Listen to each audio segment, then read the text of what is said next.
Today we are talking about sclera indicators, and we're going to talk about how sclerology integrates with iridology and how sclerology gives us slightly different information from what we see in the eyes, and how that all, the irides rather, and how that all combines with our clients' symptoms to help us understand the best recommendations and to understand why their body's doing what it's doing. Today, I'm going to give you a special invitation towards the end of the presentation. And so we'd love to have you stay with us right to the end. We will be done before 12 o'clock. We'll be done before the hour's up because I teach at 12. Remember that the information we're presenting today is only for your education. It's not meant to diagnose or prescribe. We do not diagnose or prescribe as iridologists. As we talk about sclerology today, I'm going to invite you to envision how adding iridology and sclerology to your skill set as a holistic professional will help you as a practitioner. I want you to think about how having this extra layer of information could benefit you and your clients, and how it could help you to streamline your processes, which is really important. When we do an iris analysis, we need to decide how deep we want to go. And of course, as professionals, we want to go deep. But we also need to make sure that we are keeping our comments to our clients laser focused so that we're not overwhelming them. You might have seen some really confusing webinars on YouTube and places like that where things are way too scattered and too many recommendations being made, too many points being talked about, too many markers being talked about, and that's not really very helpful when we are doing an iris assessment or even when we are learning iridology. When we do iridology, we are looking at the iris of the eye, and you probably already know that. We also can learn sclerology, and with the International Iridology Practitioners Association, the mandated curriculum that they have outlined includes sclerology, because the iris gives us information about a person's inherent potential, their genetics, how their body is put together, what they've inherited from parents, grandparents, great-grandparents, physically and emotionally. The sclera tells us about what that person is doing with it, what is going on in the body now. Now, it doesn't give us disease names, but it tells us where the hot spots are. It tells us where things are either very reactive or becoming reactive, or if they've resolved. We know that the iris is, because it is genetically set, it can change, but not necessarily in response to doing dietary work. So for example, I can't take this person, put this person that we see on the screen on a cleanse and see the white here disappear. That is not going to happen. This white is genetic, and it gives us information about this person. I'm going to move my camera closer for our Instagram people. There we go. That'll be better for you.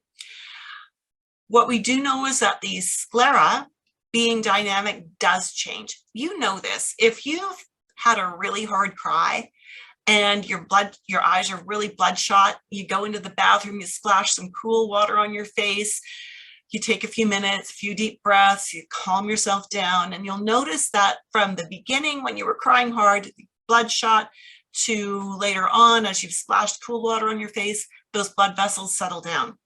So we know that the sclera can be very reactive. There are some things that we'll see in a sclera that do not respond, that become permanent, but there are many things that are changeable. So what we want to be doing is today is we're going to learn a few sclera markers, and I'm going to tell you some stories about some clients. Now, I only wish that with this client that I'd had before pictures. She's actually been a client of mine since before she was conceived, because I helped her mom and her dad get fit to have her. And when we took these photos, she was 17 years old. She was in grade 12 in high school. For those of you in the US, that would be called a senior. Here in Canada, we just call it grade 12. And what her mother brought her to me, it was about March or April of the year, because she had suffered a concussion. And so in her eye, we see that as this marking right here. This is a trauma fork, right? And we see it in this other view of her eye here as well. Now, I wish I had before photos so we could see that this wasn't there, but I didn't have digital before photos of her, so I'm not sharing them. And so this suggests there was a sudden and severe impact. Where the trauma fork is sitting tells us where the impact was. And in her case, it was that she was at school one day and a joker, and that's being very polite, of a young man decided it would be really funny to hit her on the head with a very thick book, a very thick hardcover book. And he did whack her on the front corner of her head, and it gave her a concussion that sidelined her for about 6 weeks. Back then, the protocols for concussion were quiet, dark room, minimal movement. Now we know that that information's been updated, and that is not the best therapy for a concussion. But she spent several weeks in her senior grade 12 year, flat on her back in a dark room, unable to continue with her studies. The school assigned her a proctor and a reader, and they got her through that final semester so she could graduate. Now, what we know is that it ultimately took her 3 weeks to recover, and we took these photos or 3 months rather to recover. We took these photos very close to the end of that 3 months. So what this tells us is there is some residual damage that has not healed up. All right, so this mark would not have been there before the impact. And hopefully with time, these were taken in 2017 and she's moved to another city now, so I don't have updated photos, but hopefully over time, this has faded. We hope. And so what we know is that the location of the trauma fork helps us to understand where that impact was, and how close the trauma fork comes to the limbus of the iris tells us how serious, how deep the impact was, right? So this was serious.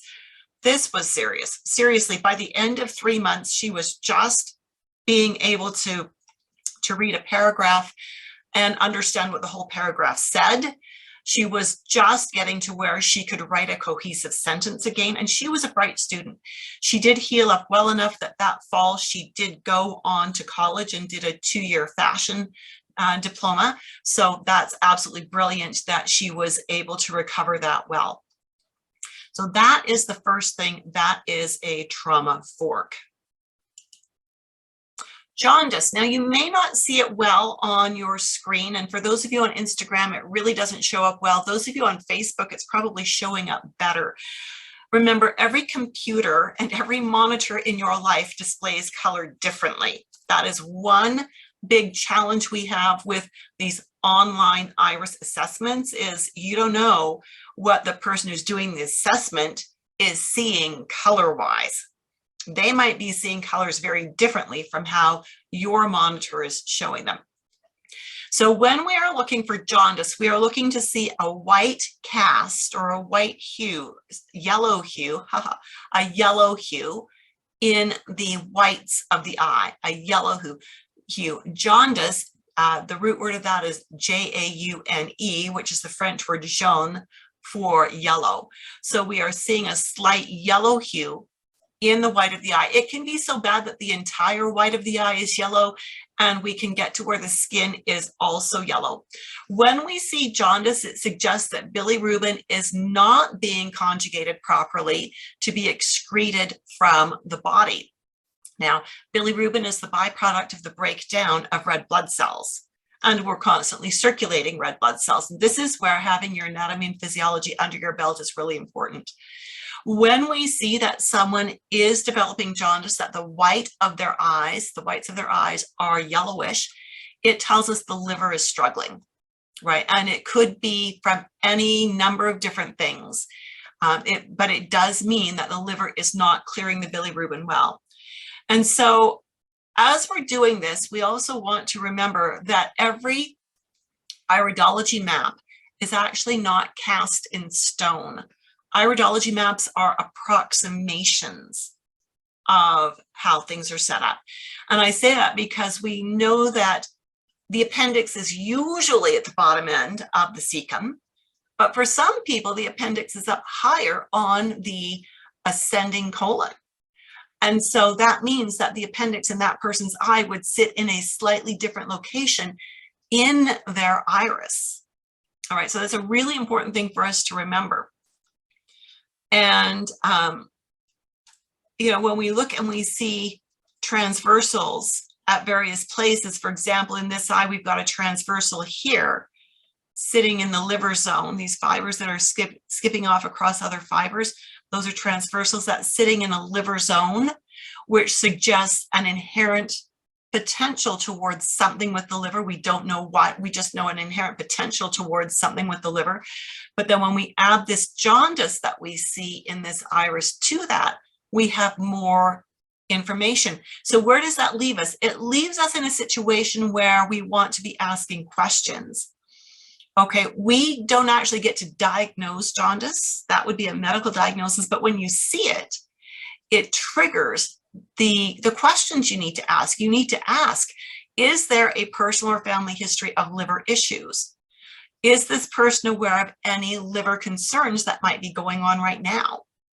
And depending on what your legal licensure is, what your legal boundaries are, you may be in a situation where you need to recommend to this person that they should see a medical doctor.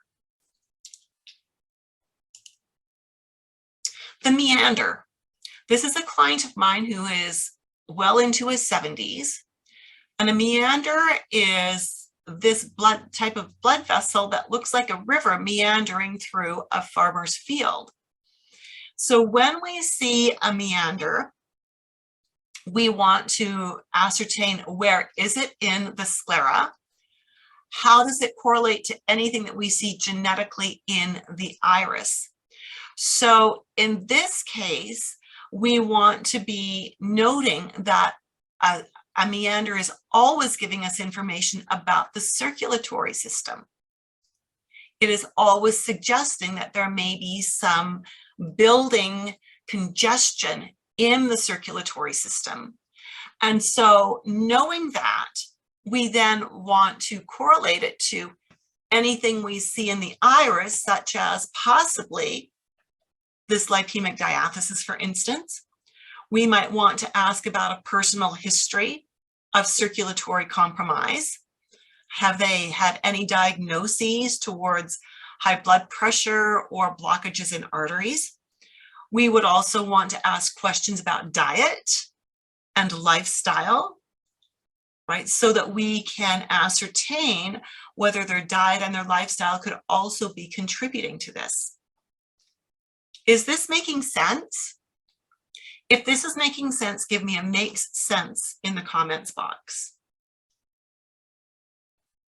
So when we're looking at the sclera, we are looking at areas that are undergoing some kind of a situation right now. When we combine it with what we see in the iris, it helps us to understand how it might have a genetic root behind it.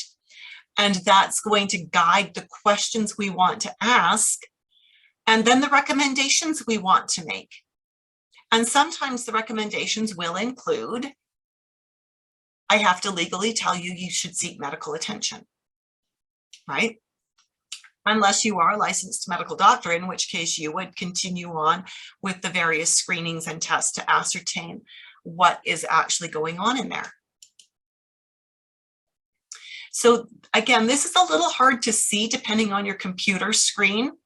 Can you see right here, there's a different texture? See this texture right here? And we also have a little bit of texture right here. And this texture, depending on your screen, may actually have a yellow or orange bit of a tinge to it. This is called a pinguecula. These are benign. They usually sit at 3 o'clock and 9 o'clock, or 3 o'clock or 9 o'clock, in the sclera. These are a deposition of protein and fat and calcium. Because they do have usually a very high fat component, the fat will usually make them look yellow. And these suggest issues with fat metabolism. Now, it's interesting that these irides, and here's just a straight on photo of this iris. This iris has a lot of indicators in it that the liver may be inherently prone to having some challenges. And so this is again linking back. We see the Pinguecula, right? I need to get my mouse back. Where are we? There we go. We see the Pinguecula here, but we also see many indications of liver possibilities. And so we need to be asking questions about diet, about lifestyle, if you understand emotion in the body, about emotions, so that you can guide your client well. Pinguecula do not dissolve. They can be removed surgically, but they typically will grow back. So as long as they aren't creating any real issues for the client and causing some super irritation, probably best usually to just leave these alone. Not that we as holistic professionals can do anything about them anyways, but it does tell us where this person is likely to have some challenges. And with this person, our work has focused on supporting the liver. So doing diet work and doing a lot of homework, emotional homework as well, because she has a lot of the emotional tendencies of a liver dominant person. All right, so for some of you don't know me, now that we've learned some sclera signs, I'd like to take a moment to introduce myself, and then we are going to do an assessment and just work it through. My name is Judith Cobb. I am a level 3 IPA certified iridology instructor. That's the highest level they offer, and there are only 5 of us in the world. I've been in holistic healing now for over 4 decades. I started out when I was 12. No, just kidding. I did start out very young though. I was in my very early 20s when I started learning this formally. Over the 4+ decades that I've been in the industry, I've self-published several books. Pregnancy Naturally, the Herbal Birth Kit Handbook, Healthy Kids Naturally, The Essential Guide to Nature's Sunshine Products, Biokinesiology and Color Therapy Level 1 and 2. And I've written my own textbook for the Dynamic Iridology Assessment System program as well. What you need to know about the textbook for Dynamic Iridology is that as an IPA certified instructor, all of my materials that I use inside the course have to be approved by the IPA Education Board. And so my textbook meets their requirements. I did not have to do any edits whatsoever, which I was very excited about.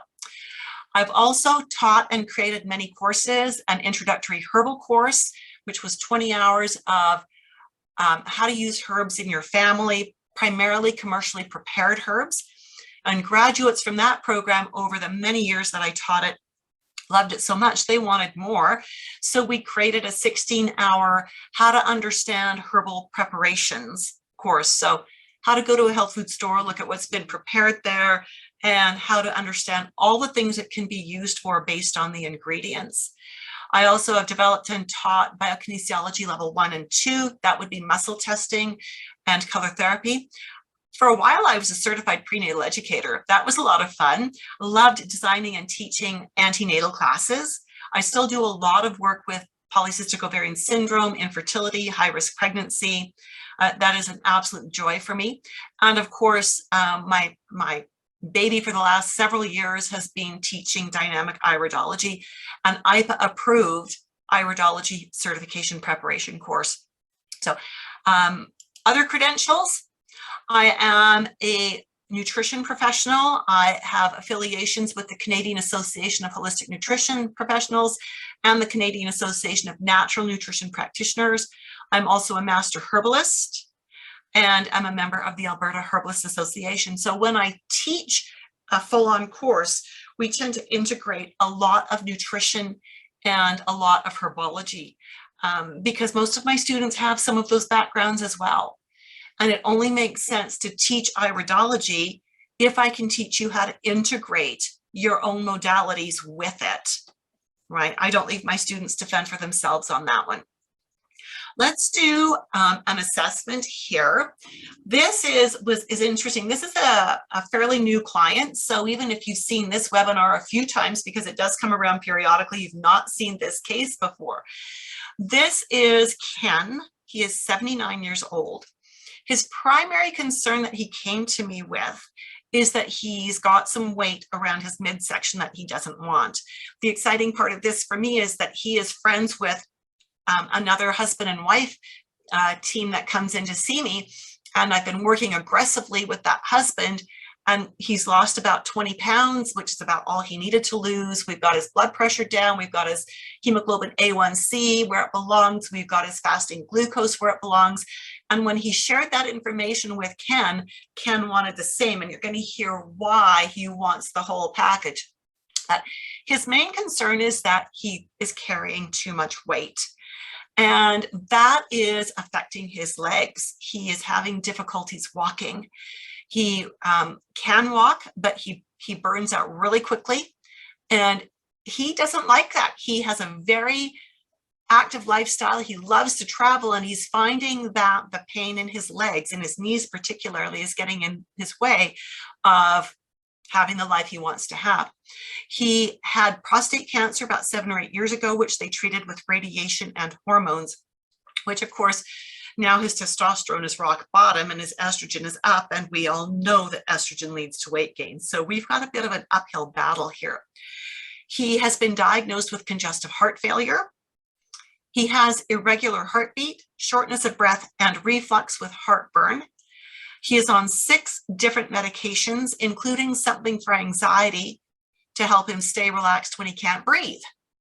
Anyone seeing any problems here? Now, the reason I'm asking that is because, again, when you have your A&P under your belt, what you're going to hear in those symptoms is that the irregular heartbeat, the shortness of breath, and the reflux with heartburn are also symptoms of, anyone know? Anyone want to say what they think those are symptoms of? I'm going to give you a minute.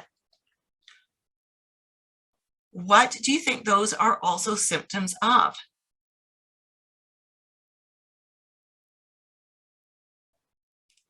I know there's about a 15-second delay.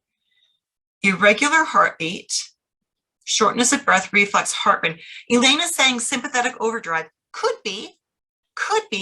I think there's something that's even more fundamentally basic than that. Something even more simple. Although I'm sure that that may play into it a little bit. Thyroid issues, something even easier than that. Low HCl, even easier than that. But the low HCl will be another symptom of the thing that I think is out of balance here. Low oxygen, well, the low oxygen certainly can do it, but there's something even more fundamental. Even more fundamental. All right, let me help you out here. I think he's got a hiatal hernia. Now, I can't diagnose that, but I had him do a little screen test for it while he was with me, and I really think it's hiatal hernia. So I suggested to him that these symptoms could all be related to hiatal hernia. I didn't say he has it. I said they could be related. I sent him some videos on what he can do about it. And my next step, if he's not seeing some good results with those little bits of self-care, will be to send him to an osteopath to have that diaphragm unlocked, and let's see where it goes. He really, really wants to not be on all these meds. Histamine hernia from tight diaphragm. So histamine hernia from a tight diaphragm. That's something I'm not familiar with, Irma. I know hiatal hernia from a tight diaphragm, so I'm wondering if that's what you mean. And yes, that does come from a locked diaphragm, a diaphragm that's not moving properly. And so I also needed to know if he was insulin resistant, because he's got a lot of things going on here that make me think he might be. And I suspect he also has elevated uric acid.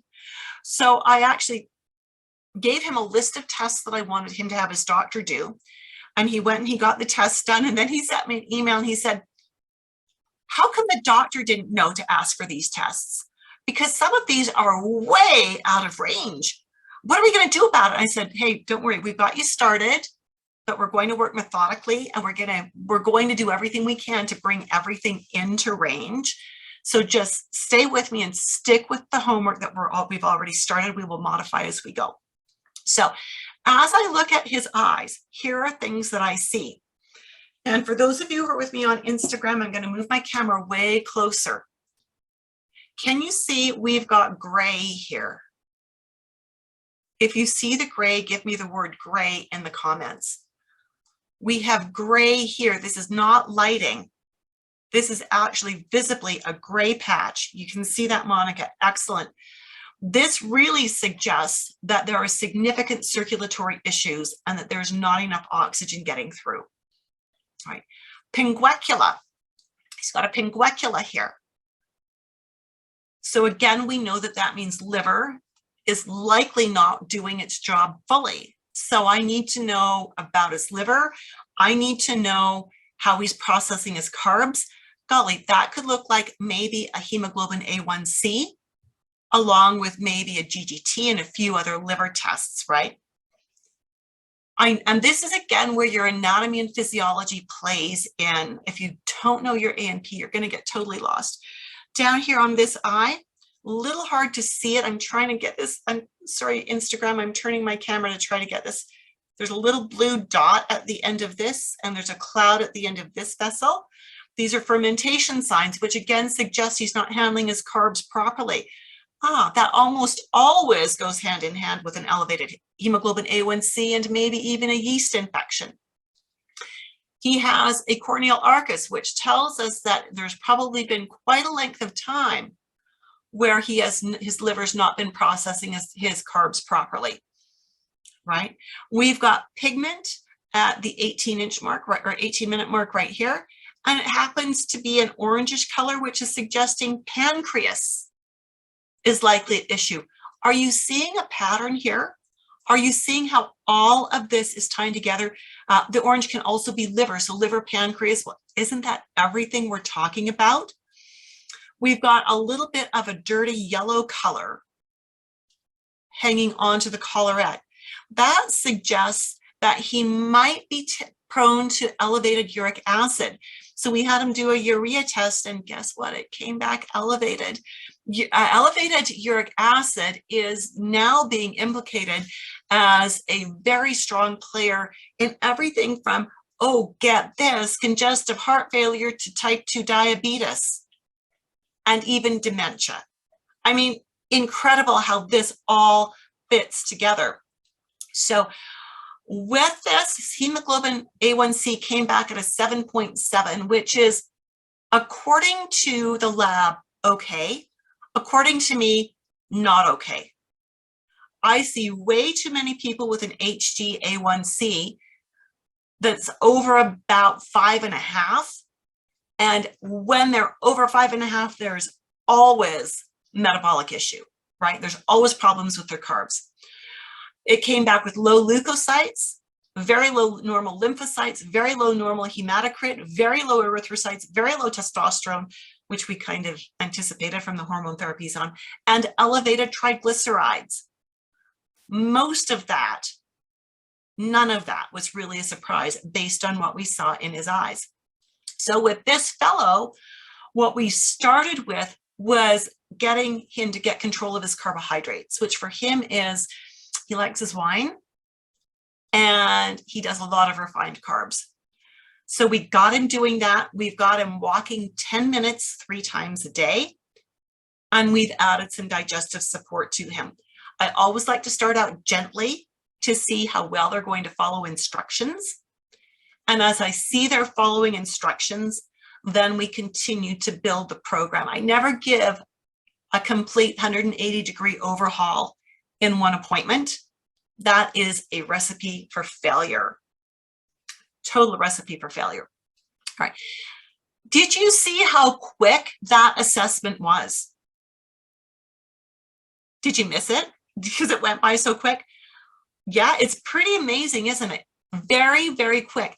And correlating things that we saw in the sclera, various different things with things we saw in his iris, dovetailing that with lab tests, and using all of that to start making recommendations. And seriously, that is how long the iris and sclera assessment took. What do you think? Is that pretty amazing? If you think that's amazing, give me an amazing in the comments box. How quick and easy that is. When you know what you're looking for and when you understand your anatomy and physiology, yeah, right? Yeah, you're looking forward to being able to do that. If you're looking forward to being able to do an iris assessment that fast and easy, give me a thumbs up or some other indicator that says you're excited to go deeper and learn this. So, you know, when I talk about iridology, some health professionals want to learn iridology just because they do, and that is absolutely fabulous. And after they learn it, they find that it helps them in so many other ways in their clinic. Really, seriously, it leads to faster assessments. You just saw that. Helps you be more accurate. Did you see how we lasered in on things? It builds better and faster rapport. You know, when I could say to my client, we need to have these labs done because I want to understand this. He says, I've never had those done before. And then he gets them done and they come back out of range and he's asking, where was my doctor for all of this? How much trust do you think that creates from him to me? Right? How much trust does that create? That I asked for specific labs that I was very sure would have an impact, right? And it eliminates the need for an intake form. My clients still sign a release form and informed consent form, but I do not have them fill out any kind of a questionnaire. I think questionnaires are a waste of time. And they send us off on wild goose chases. They don't let us laser focus on what we need to see. In the dynamic Iridology Assessment System for Health Professionals course, which is starting up again on October 12th, so I'm just going to give you a few details about it. It is the only live online, fully mentored course for nutritionists, herbalists, and naturopaths who want to streamline their work. And so people will often ask me, if I'm not a health professional, can I take this course? And what I'm going to say is, yes, as long as you've got proof that you've completed a college level anatomy and physiology course. Not a whole program, just one course. So maybe you've done A&P as a separate course for nutrition training or for herb training, or maybe you're a physiotherapist or a physical therapist and you've done it there, or I've got dental hygienists in the program, they've done A&P for that. As long as you've got a good anatomy course under your belt, because without that, we can't go deep. And we want to go deep. I want to teach this to you at a professional level, not at a hobby party game level, right? And if you don't have A&P, we stay surface. Actually, if you don't have A&P, I don't let you in the course because it drags everybody down. So that's my basic standard.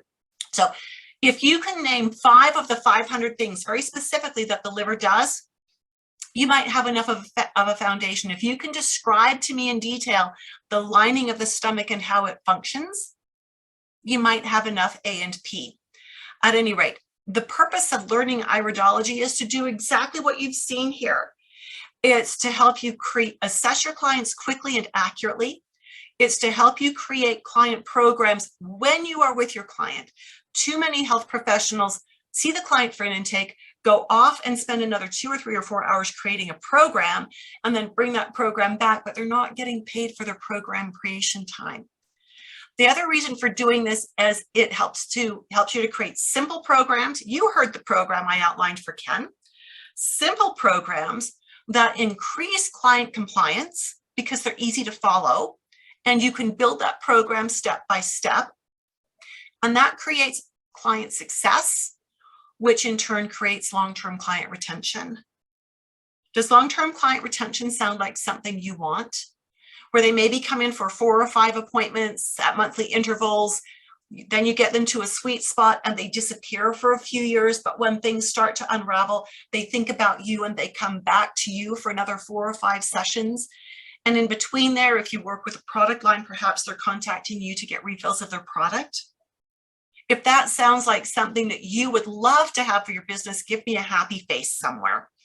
Give me a happy face. Elaine is asking, does the certification process ever require an in-person visit to your clinic? No, absolutely not. Absolutely not. We've automated is the wrong word, because there is so much hands-on care in my program that you do not ever have to come here.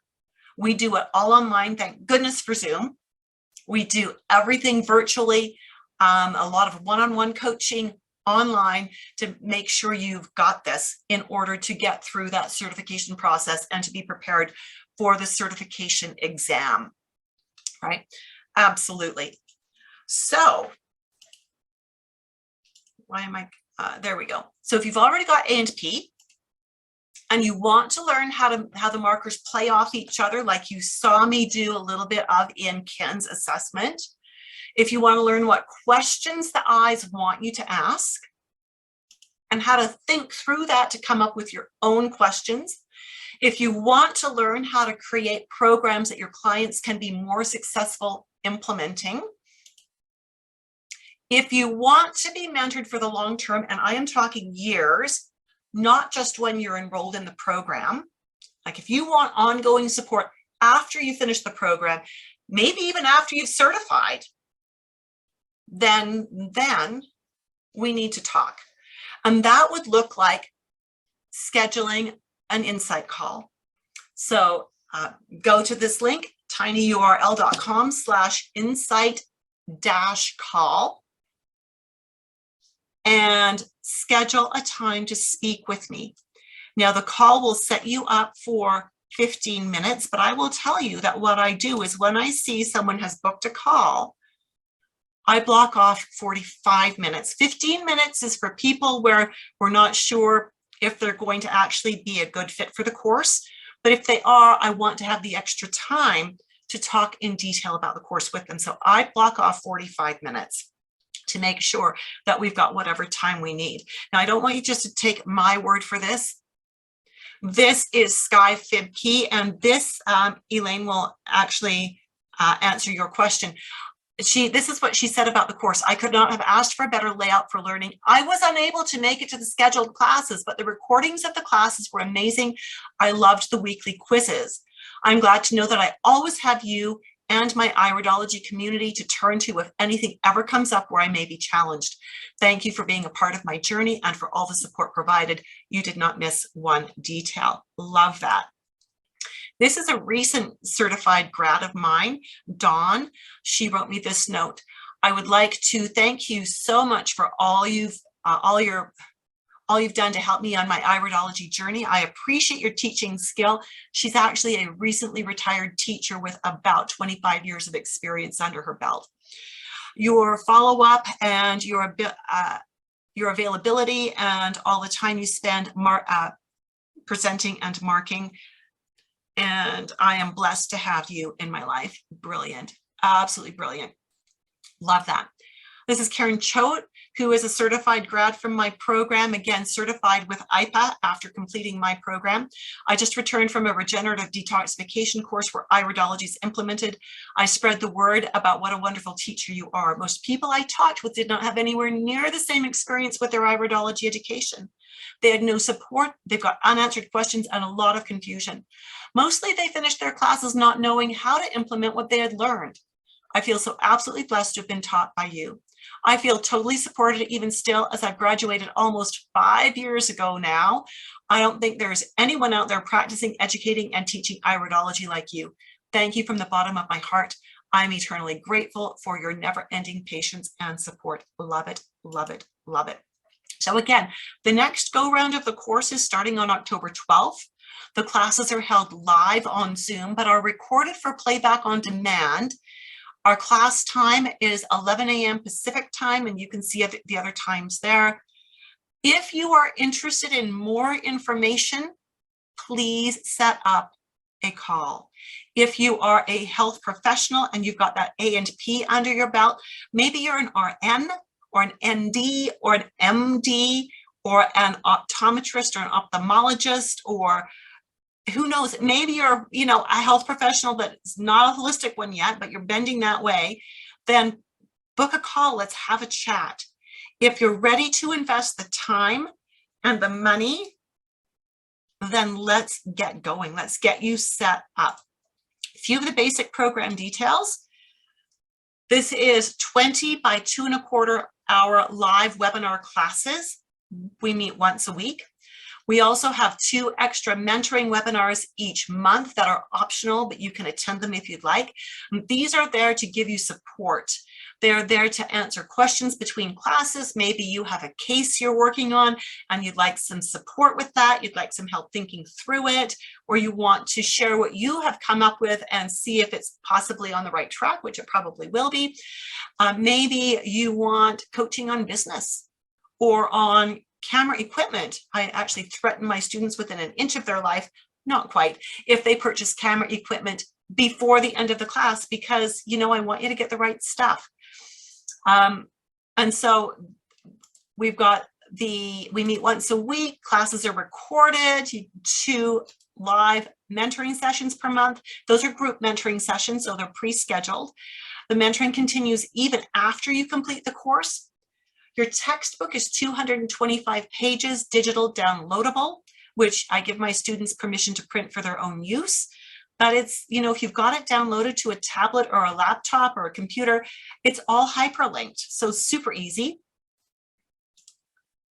45 pages of cheat sheets, so Cole's Notes, Cliff Notes, right? Think about what that would be like. Small class sizes, no more than 10 students. No more than 10 students. And mentoring for certification exams.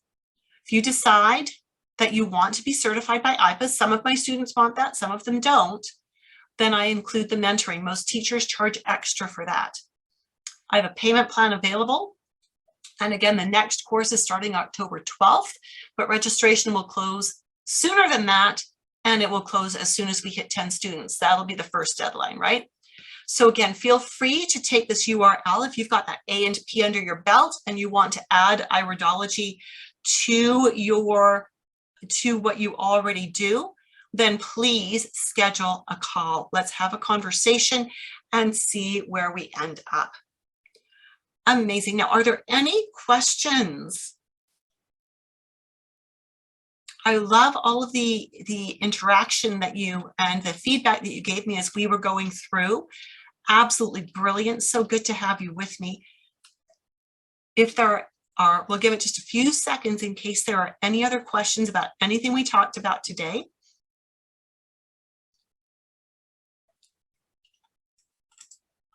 And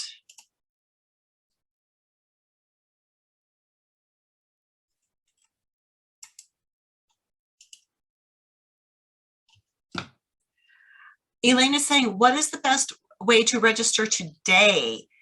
Excellent. Elaine, you want to schedule a quick call? Yeah, use that link, schedule a quick call. And I have your contact information. If there's no call times available, I can open one up for you.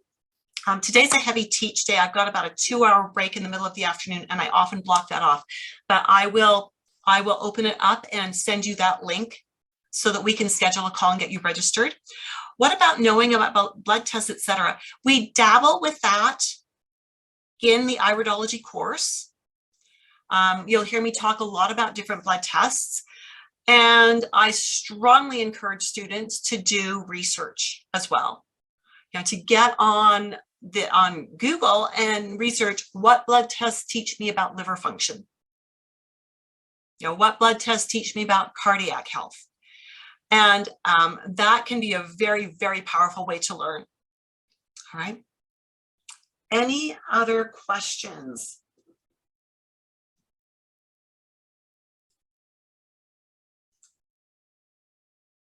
All right. It doesn't look like we've got anything coming in.